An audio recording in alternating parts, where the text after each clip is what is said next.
오늘 15절에 보면 52일 만에 성벽이 완공되었다는 모습을 저희들이 보게 됩니다. 온갖 어려움들, 또 수많은 방해, 또 대적들의 위협 속에서도 예루살렘 성벽이 다 완공이 되는 모습을 보게 됩니다. 주전 586년 바벨론에 의해서 회파됐던 성전이 느헤미야로 인해서 여러분 새롭게 복원되는 모습을 봅니다. 주전 444년에 성벽이 다 새롭게 세워지게 됨을 보게 됩니다. 탁월한 지도력 느헤미야, 또 헌신적인 지도력을 갖고 있는 느헤미야 때문에 52일 만에 성벽이 이루어집니다. 우리가 목표가 있어요. 또 하고자 하는 계획들이 있어요. 성벽이 이루어졌던 것처럼 우리가 하고자 했던 모든 것들이 다 무너졌다면, 꿈이 무너지고 계획들이 무너지고, 여러분 느헤미야처럼 일으켜 세우게 됩니다. 52일 만에 느헤미야의 헌신적인 또한 탁월한 지도력을 갖고 있는 모습을 보게 됩니다.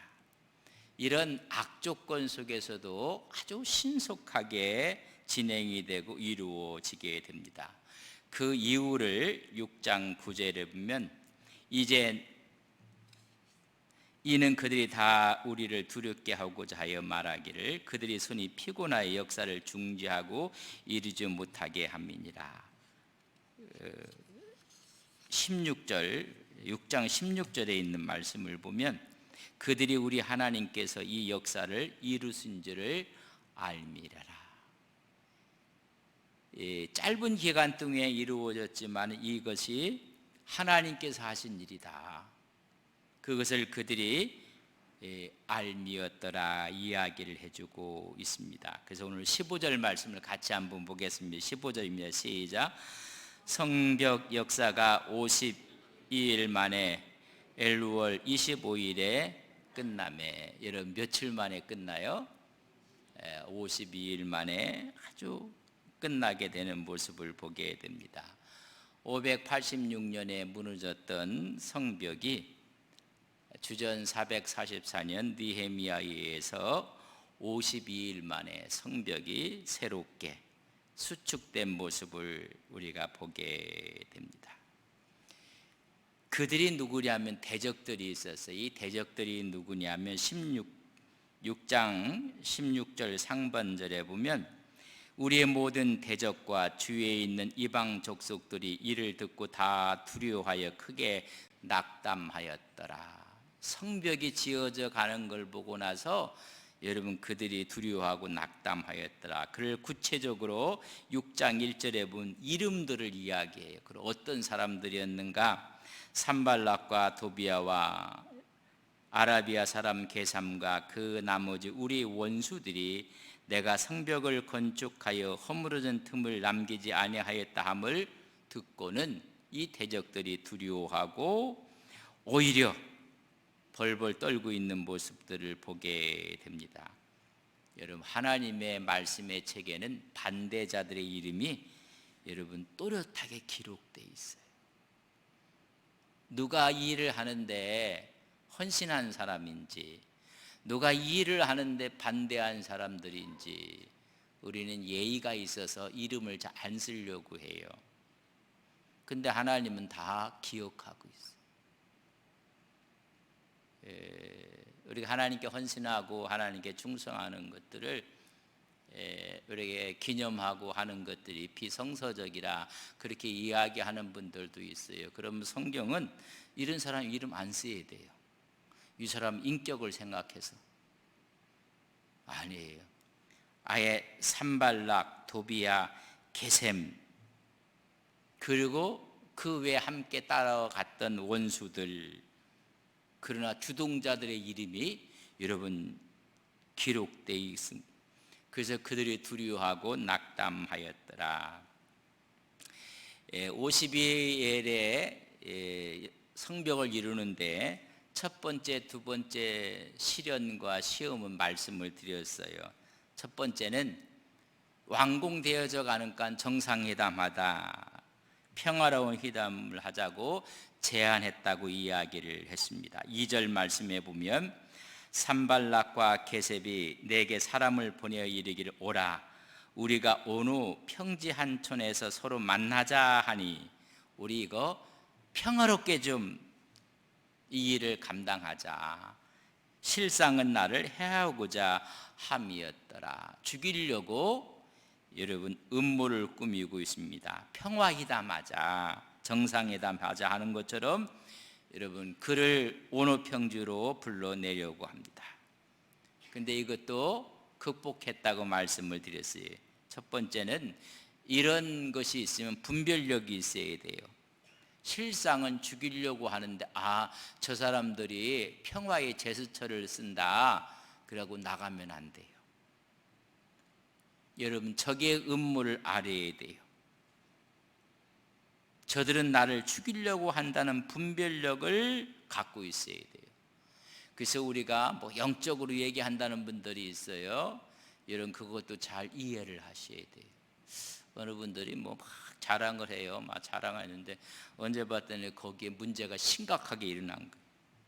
그래서 요한일서 4장 1절에 보면 사랑하는 자들아 영을 다 믿지 말고 오직 영들이 하나님께 속하였나 분별하라. 많은 거짓 선지자가 세상에 나왔습니다. 거짓 지도자가 나와서 거짓 선지자들이 나오고, 그래서 우리 평화회담하자라고 하는데 분별력이 있어야 돼요.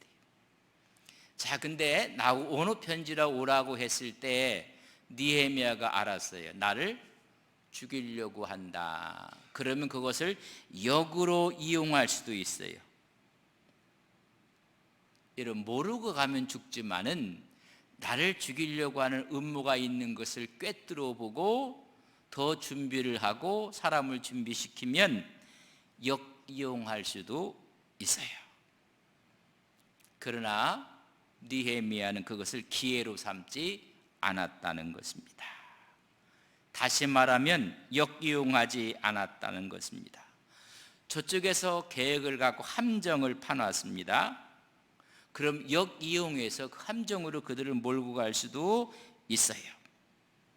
만약에 이렇게 서로가 모의를 하고 복수국을 깨했다면 서로가 비참해지는 것입니다.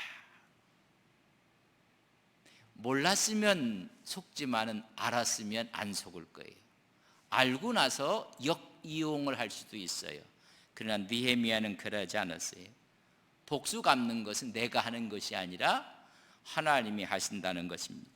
로마서 12장 19절에 보면 내 사랑하는 자들아 너희가 친히 원수를 갚지 말고 하나님의 진노하심에 맡기라.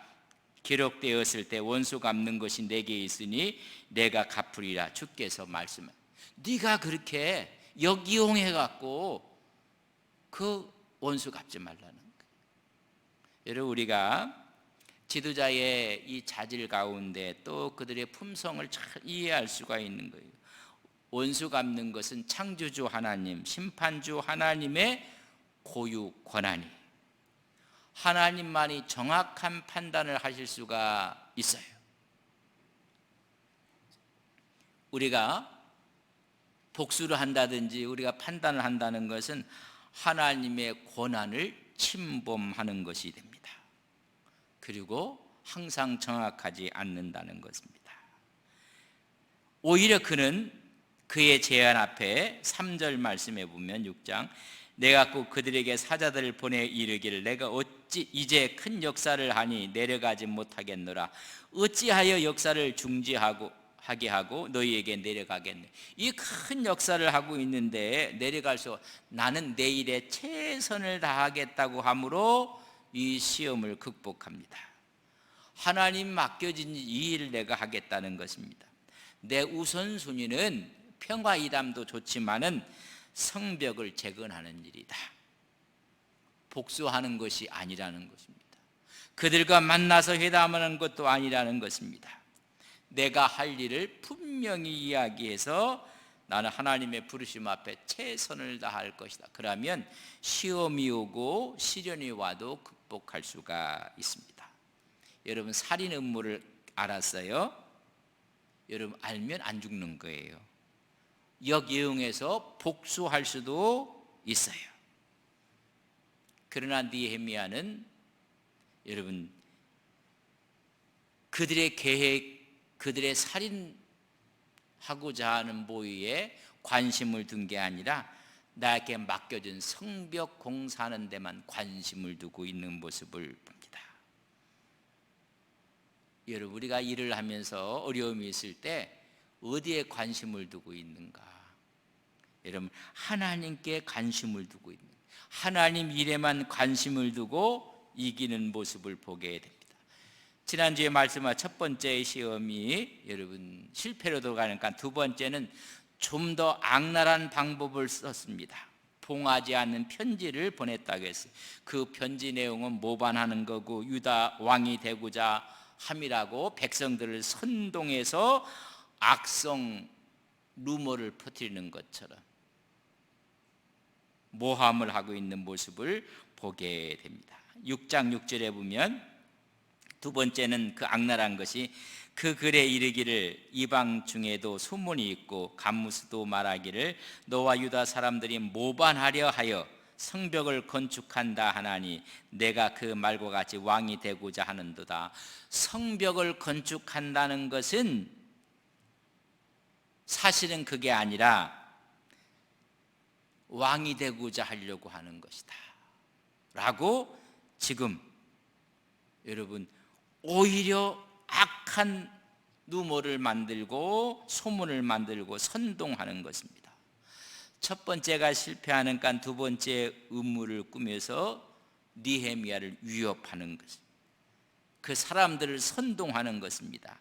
성벽 건축에는 관심이 없고 성벽 건축한다는 것을 통해서 자기 세력을 구축해서 왕이 되려고 한다. 여러분, 악해도 이렇게 악한 소문을 낸 거예요. 혹시 여러분 살면서 이런 소문에 휘말려 본 적은 없습니까? 세상의 소문, 헛소문 또는 아주 교모하게 선동하고 그래서 난처한 궁지에 처했던 기억들, 이런 사람이 얼마나 힘든지 이루 말할 수가 없습니다. 사실 느헤미야는 왕이 되고자 하는 생각은 추도 없었어요. 아니, 이런 생각도 해보지 않았는데 대적들은 이런 생각까지 하고 있는 것을 보면 자기들이 헤게모니를 잡으려고 하고 뭔가 자기들이 주권을 잡으려고 했던 모습을 볼 수가 있어요. 아니, 상상조차도 못했던 일을 여러분 오히려 논의했다고 하고 모략고 물고 가는 모습을 보게 됩니다. 거짓말, 거짓 선전, 중상모략하는 거예요. 그러면 이걸 당하는 사람들은 얼마나 큰 상처를 입는지 몰라요.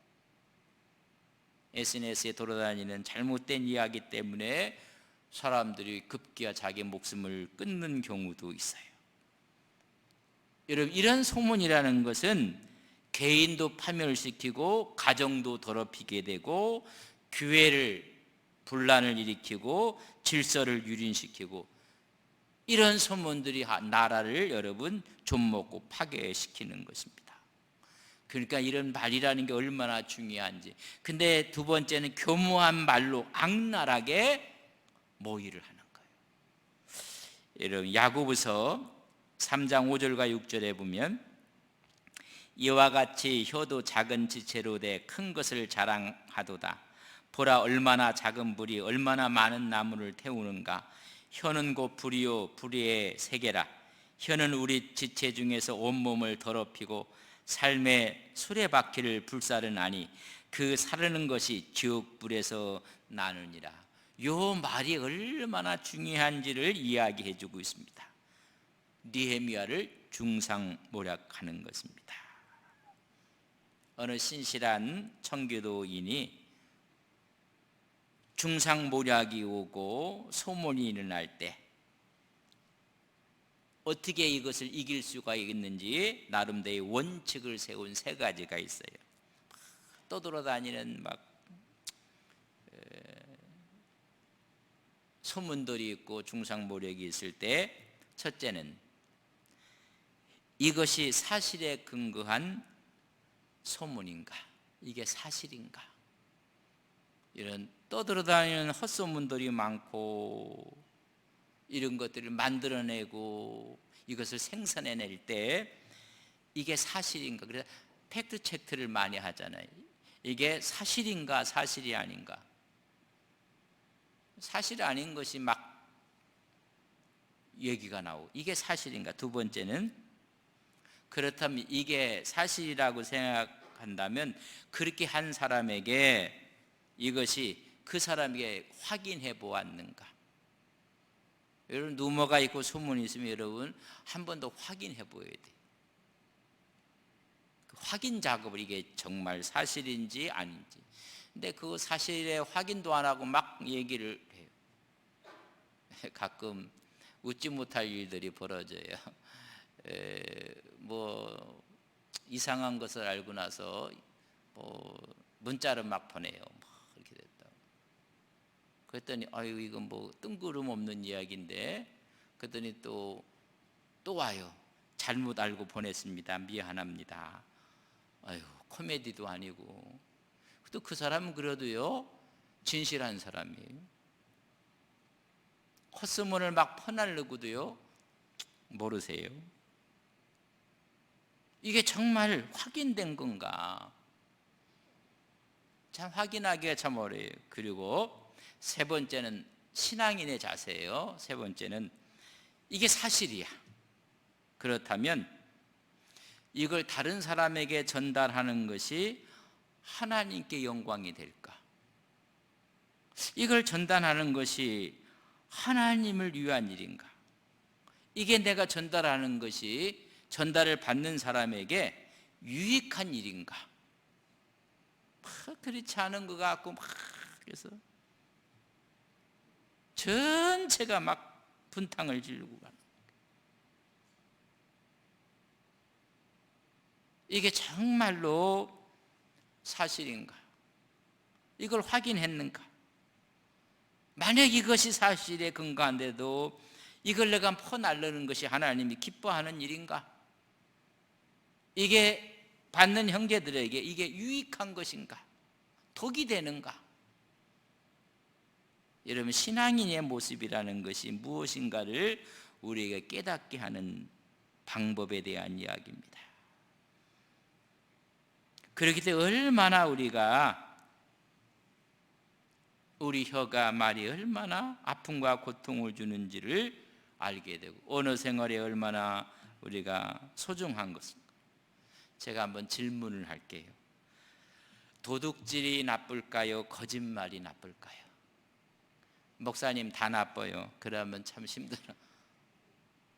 거짓말이 나쁠까요? 도둑질이 나쁠까요? 어떤 것이 더 나쁠까요? 앞에 있는 김영희 권사님 마스크를 써서 대답을 못할 것 같다. 거짓말이 더 나빠요? 도둑질이 더 나쁜 거예요? 그렇게 물었더니 도둑질이 더 나쁘지 않습니까? 더 무서운 죄는 도둑질입니다. 그때 이런 말이 아닙니다. 도둑질이 아니라 거짓말입니다. 도둑질은 도둑질한 물건을 돌려주면 돼. 아니 내가 이 컵을 도둑질해 왔어요. 그래서 이걸 돌려줬어요. 근데 거짓말은 돌려줄 수가 없어요. 이미 상처 입어서 상처가 회복이 안 돼요. 명예를 더럽혀서 여러분 취소할 수가 없어요. 이게 너무 이게 뭐 그래서 도둑질이 좋다는 얘기가 아니에요. 어떤 게 더 큰 해악을 끼치는가? 우리가 쉽게 이야기해서 도둑질한 물건은 갖다 주면 돼요. 돌려줄 수 있어요. 그러나 거짓말은 다시 돌려줄 수가 없어요. 에베소서 4장 29절에 보면 무릇 더러운 말은 너희 입 밖에도 내지 말고 오직 덕을 세우는 데 소용되는 대로 선한 말을 하여 듣는 자들에게 은혜를 끼치게 하라.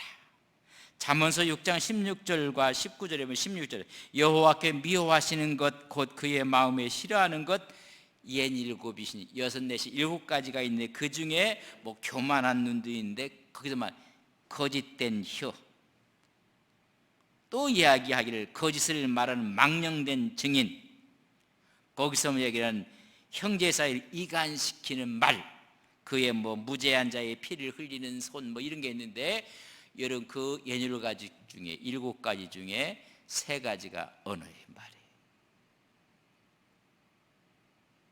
이거 정말 사실인가? 본인에게 확인했는가? 이게 만약에 사실이라 할지라도 하나님께 영광이 되는 일인가? 듣는 형제에게 이것이 유익이 되는 일인가?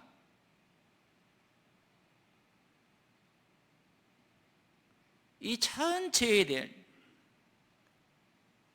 오늘 이렇게 와서 헛소문을 이야기하고 선동해서 저건 성벽을 간다는 것은 저 사람의 본 의도가 아니라 왕이 되려고 한다고 이야기를 해요. 그럼 어떻게 했나?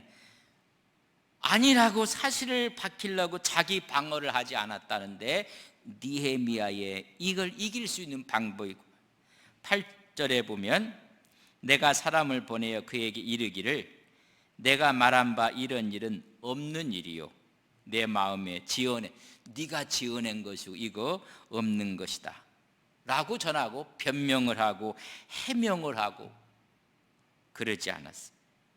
변명하고 해명할 때 문제는 더 커지게 되는 거죠. 재생산이 되는 거예요. 누군가는 발표해 놓고 나서 누군가는 또 해명하고 누군가는 발표해 놓고 나서 누군가는 또 변명하고 코미디도 아니고 여러분 사실을 사실대로 이야기하면 변명할 이유도 없고 해명할 이유도 없고 오늘 보면 지나치게 자기 방어를 하지 않았어. 그런데 대부분 지나치게 방어를 하는 사람들은 뭔가 있는 거예요. 오늘 이야기하기를 이건 없는 일이라는 사실을 이야기해 주고 있는 모습을 보게 담백하게 그건 너희들이 지어낸 일이다. 그러고 나서 9절 보면 이는 그들이 다 우리를 두렵게 하고 하여 말하기를 그들의 손이 피곤한 역사를 중지하고 이르지 못하게 우리를 중상모략하는 거다. 이제 나는 내 손을 힘있게 하옵소서. 손 들고 나는 기도하겠다.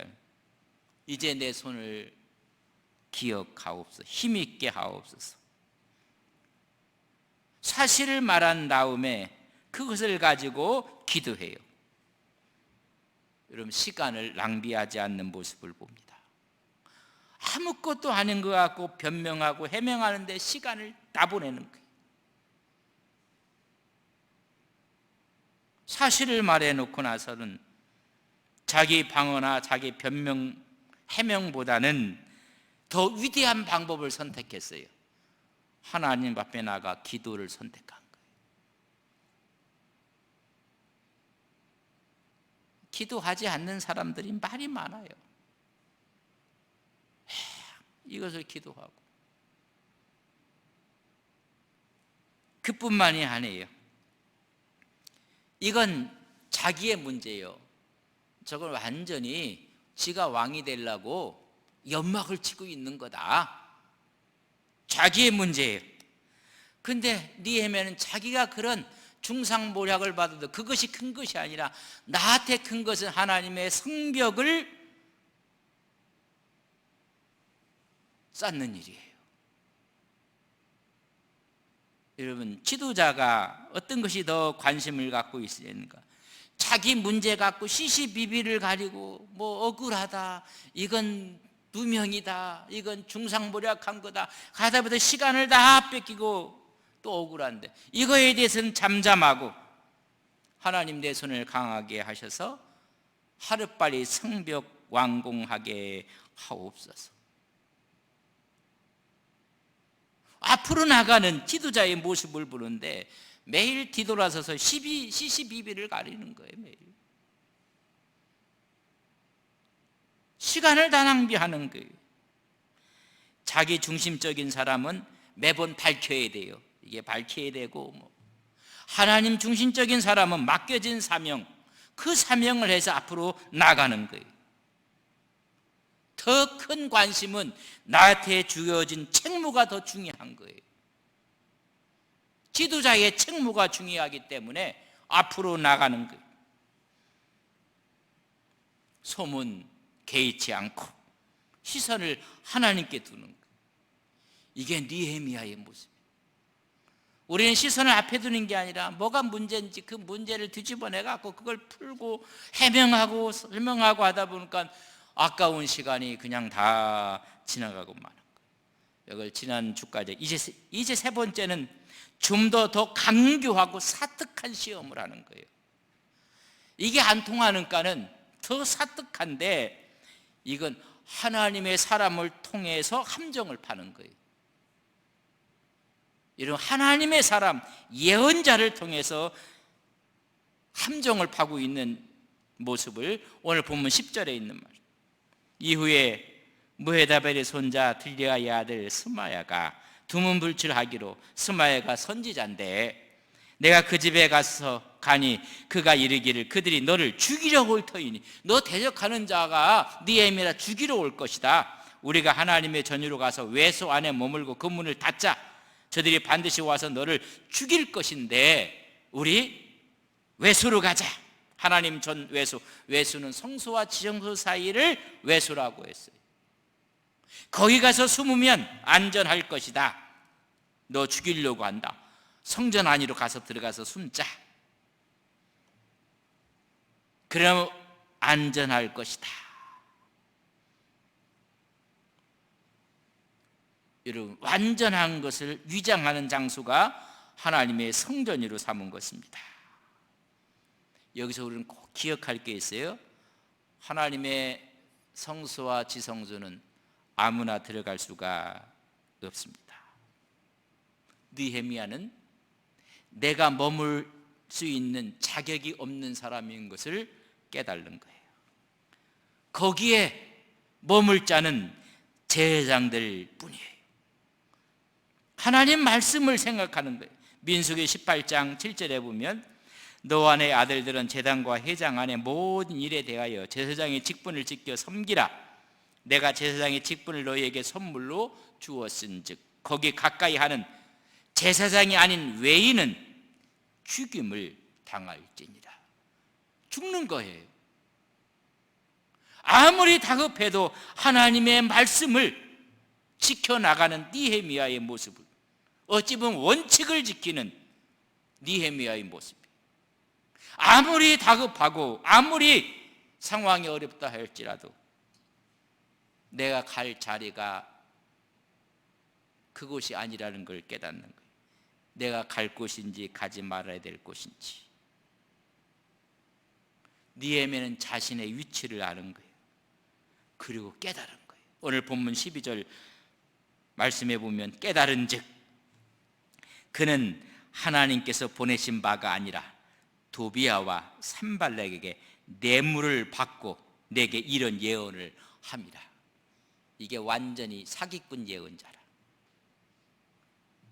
도비야와 산발락에게 뇌물을 받고 와서 하나님의 말씀인 양, 느헤미야를 도와주는 양, 여러분 하나님 말씀을, 그러니까 시험이 첫 번째, 두 번째, 세 번째로 갈수록 좀 더 강교하고 더 사특한 함정을 파는 거예요.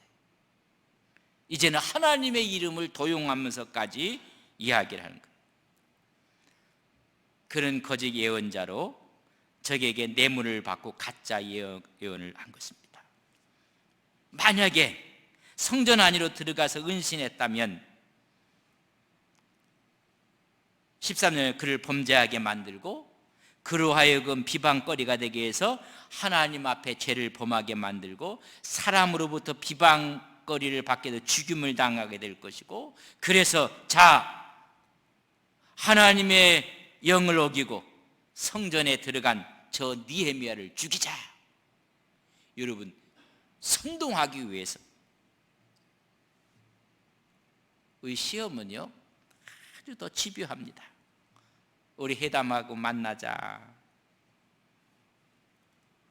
여러분, 그렇게 이야기했던 그들, 그리고 말로 모함하고 선동하고, 그것도 안 되니까 더 강교하게 사람을 세우는데 그 사람을 세워서 그 거짓 예언자를 세우는 것입니다. 그럼 어떻게 이것을 우리가 극복했는가? 첫 번째, 두 번째도 전부 다 제가 분별력이라고 해서 분별력을 갖는 거예요. 여러분, 분별력을 가져야 됩니다. 깨달은 즉, 우리는 하나님의 말씀을 깨달아야 돼요. 그 분별력을 가져야 돼요. 내가 갈 곳인지 가지 말 곳인지, 내가 해야 될 일인지 해야지 말아야 될 일인지를 여러분 아셔야 돼요. 분별력을 이야기해요. 그래서 분별력을 얻기 위해서 우리가 여러분 지혜를 얻어야 돼요. 말씀에 대한 지혜도 없고. 그래서 야고보서 1장 5절에 보면 너희 중에 누구든 지혜가 부족하거든 모든 사람의 후히 주시고 꾸짖지 아니하신 하나님께 구하라. 그리하면 이런 지혜의 분별력을 주시는 거예요. 그래서 모든 사람들로 하여금 공격할 수 있는 여러분 일을 만들기 위해서 그에게 외소가 사자, 들어가자. 하나님 일을 한다는 사람이 하나님의 말씀을 중요하게 생각하지 않도록 말하는 것입니다. 그래서 느헤미야는 하나님 말씀을 생각하고 하나님 말씀을 아주 무겁게 생각한 거예요. 너무 하나님 말씀을 귀하게 여긴 것입니다. 느헤미야에게 하나님의 명령을 어기도록 예언을 한 것입니다. 가만히 봤더니 이 예언이 이게 심상치 않은 거예요. 이게 뭔가 있는 거예요. 여러분 와서 누가 이야기할 때 분별력을 가져. 이게 참 교회에 대해서 얘기하는 것과 이게 막 이단들이 이런 속성을 갖고 오면 여러분 잘 이걸 깨닫고 여러분 분별을 해야 돼요. 아 맞다. 거기 가면 안전할 것이다. 여러분 아니. 그러면 여러분 큰일 나는 거예요.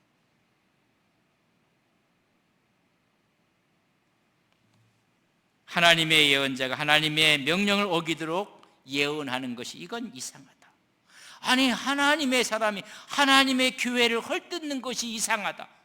여러분 그렇게 생각해야 돼요. 이단들이 기존 교회를 전부 다 막 매도하고 있어요. 여러분 교회를 그렇게 생각하면 교회 다니는 그 사람이 이상하다고 하면 내가 이해를 하지만 교회가 그렇다 그러면 얘기하면 안 돼요.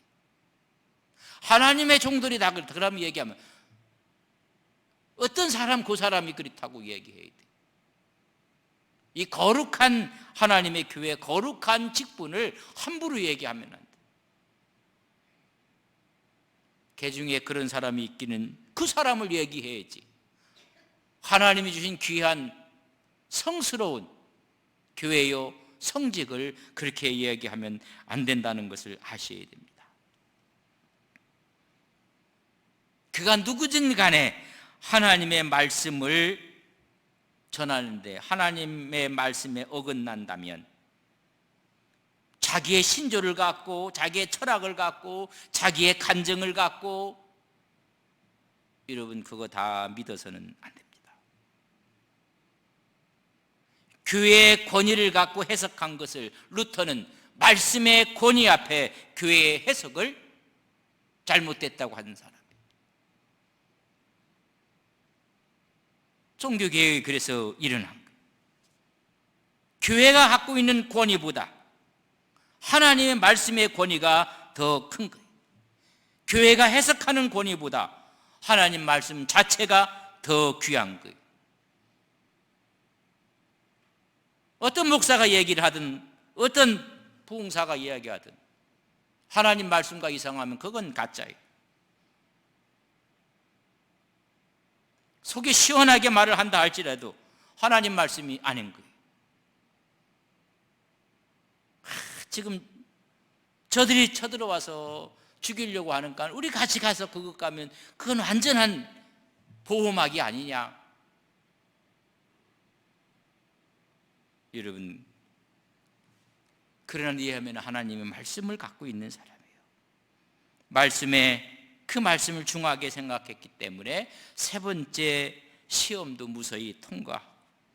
그뿐만이 아니라 14절에 보면 내 하나님이여 도비야와 산발락과 여선지인 노야다와 그 남은 선지자들 곧 나를 두렵고자 한 자들의 소행을 하나님 기억하옵소서. 기도하고 있는 니에미야의 모습을 보게 됩니다.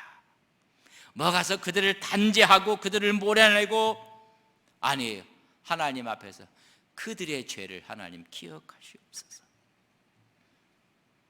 여러분, 모욕을 받고 험한 이야기를 들었을 때 끓어오르는 분노, 고통 이런 것들이 있을 때 털어놓을 대상이 니에미야는 하나님의 앞에 가서 또 기도하는 거예요.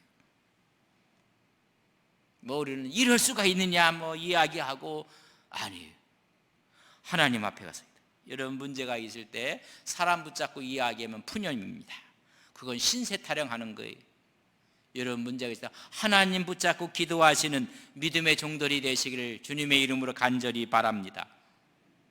뭐 어떤 사람 뭐 힘 있는 사람 누굴까 여기에 또 이게 힘들어요. 하나님 앞 기도하면 그런 사람들도 하나님께서 마음을 바꾸게 하시고 동참하게 하시고 같이 일하게 하시고 이래서 여러분 오늘 15절 말씀 같이 읽습니다. 시작. 성벽 역사가 52일 만에 에르월 25일에 끝났다. 여러분 다가오는 시련들 시험들을 다 이기고 여러분 52일 만에 황폐했던 성벽을 아름답게 수축하는 모습을 불가능을 가능케 하고 말았습니다. 여러분 우리가 참 중요해요. 늘 분별력을 갖고 하나님의 말씀과 하나님의 지혜를 구함으로 기도함으로 52일 만에 이 일을 이루시는 거예요. 우리가 여러 가지 해야 될 일들 또 앞에 문제들 이룩해야 될 모든 일들을 이런 마음으로 하는 거예요. 하나님 분별력을 주옵소서. 하나님 지혜의 영을 주시옵소서. 하나님 말씀을 귀하게 여기게 하옵소서. 그리고 그들과 싸우는 것이 아니라 하나님 붙잡고 기도할 때 그래서 이 일은 하나님이 이루셨다. 이방인들의 입을 통해서 고백되어지는 말씀이 오늘의 말씀입니다. 인생 앞에 여러 가지 계획들과 또 나름대로 해야 될 일들을 위해서 하나님께 나갈 때 이런 니에미야의 지도력과 이런 모습을 갖고 늘 승리하는 우리 온 성도님들이 되시기를 주님의 이름으로 간절히 바랍니다.